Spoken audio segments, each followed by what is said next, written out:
سلام مجدد خدمت شما دانشجویان عزیز و گرامی. خب با مبحث لایک مارکتینگ در خدمت شما عزیزان هستیم. دوستان ببینید راه‌هایی که ما تا الان بررسی کردیم با هم دیگه از فالو آن فالو و دومیش لایک مارکتینگ هستش. خب لایک مارکتینگ یعنی چی؟ مثلا اگه میشه با لایک مارکتینگ کرد. ببینید هر کدوم از این راه‌ها عرض کردم که به نوبه خودش تاثیر خواهد داشت و این نیست که ما یک کدوم رو پیش بگیریم و بگیم صرفاً راه جذب فالوور ما این هستش. نه، شما برای گذر از پل اول و رسیدن به 1000 فالوور در اینستاگرام باید تمامی این راه ها رو کنار همدیگه تست و امتحان بکنید. خب ما چیکار بکنیم که از لایک مارکتینگ بتونیم نهایت بهره رو ببریم؟ ببینید لایک مارکتینگ خیلی کار ساده و کوتاهیه.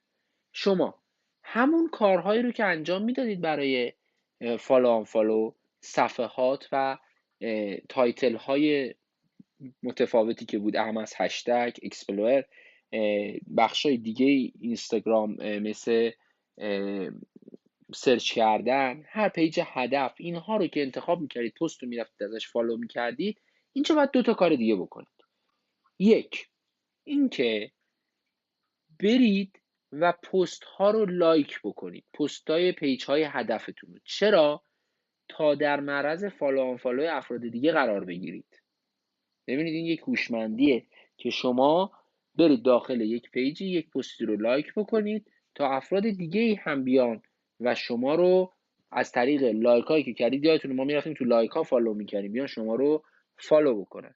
این شانسش خیلی کم هستش. اما 2 تا بخش دیگه هست که خدمتتون عرض میکنم و بحث لایک مارکتینگ خیلی کوتاه هست و بسته میشه. یکیش این هستش که شما میبایست از طریق دایرکت با توجه به میزان حد مجازی که تو اون بخش توضیح دادیم دایرکت میدید به مخاطبتون و سعی میکنید در دایرکت بدون اینکه آقا پیج من اینجوریه، نه، حرف از تعامل میزنید، تعامل لایک با لایک. آقا من تمامی پستای شما رو لایک میکنم، شما هم پستای من رو لایک بکنید. هر چقدر سطح این همکاری رو بتونید بالا ببرید به نفعتونه. از پیج های استفاده بکنید که هم صنف شما و هم وزن شما هستن.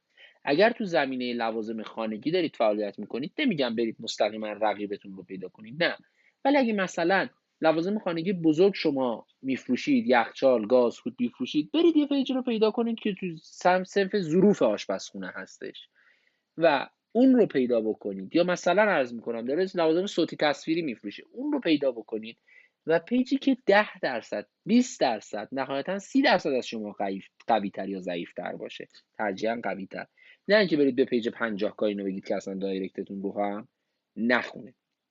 این راه اول هستش که شما از طریق دایرکت باشون ارتباط بگیرید و تبادل لایک رو در اصل ایجاد بکنید. راه دوم باز خودش 2 بخشه، یکی لایک کردن کامنت پیجای همکار و دوم لایک کردن پست های پیجایی که در حد و قواره خود شما هستن. باز همین پیجایی که عرض کردم و فول لایک بکنید، تمامی پستاشون رو در یک زمان لایک بکنید، 20 تا 30 تا پست رو لایک بکنید. این نوتیف باعث میشه که شما رو اونها ترغیب بشن شما رو هم لایک بکنن. کلا ما با لایک کردن و بحث هدف این که لایک رو انجام میدیم دنبال گرفتن فالوور نیستیم، دنبال گرفتن تعاملیم. یعنی متقابلا لایک و کامنت میخوایم، نه فالو. انتظار نداریم بریم پست یکی لایک کنیم طرف ما رو شات بکنه، 20 تا تگم برامون بکنه بعد بیاد فالومون هم بکنه. نه، آقا لایک کنه ما رو، همین کفایت میکنه. شما باید تعامل رو در کنار رشد با هم ببرید بالا تا در جلوتر و بحث اکسپلور به مشکل نخورید. پس چی شد؟ 3 تا بخش بود. یکی اینکه شما پست های هدف رو لایک بکنید، 2 از طریق دایرکت باشون ارتباط بگیرید، درخواست تبادل و تعامل داشته باشید و 3 اینکه فول لایک بکنید. سعی کنید با نوتیفیکیشن های لایکتون سطح توجه و تمرکز مخاطبتون رو ببرید بالا. همچنین میتونید این فول لایک کردن رو در پیجایی که حس میکنید طرف مشتریتون هم هست انجام بدید و در نهایت یه دایرکت تبلیغاتی. این کل مبحث لایک مارکتینگ هست که صرفاً به عنوان یکی از راههایی که شما میتونید تعامل باش بالا ببرید در این آموزش گذاشته شده. با ادامه این آموزش با من همراه باشید.